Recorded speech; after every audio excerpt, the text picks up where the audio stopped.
دعوة العاهل المغربي الموجهة للصحراويين للعودة.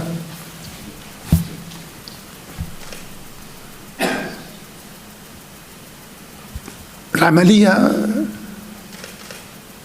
يحضر لها الآن من خلال المفاوضات والمبادرة الأمريكية،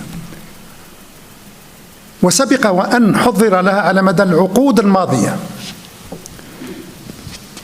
العودة إلى المغرب أو البقاء في انفصال عن المغرب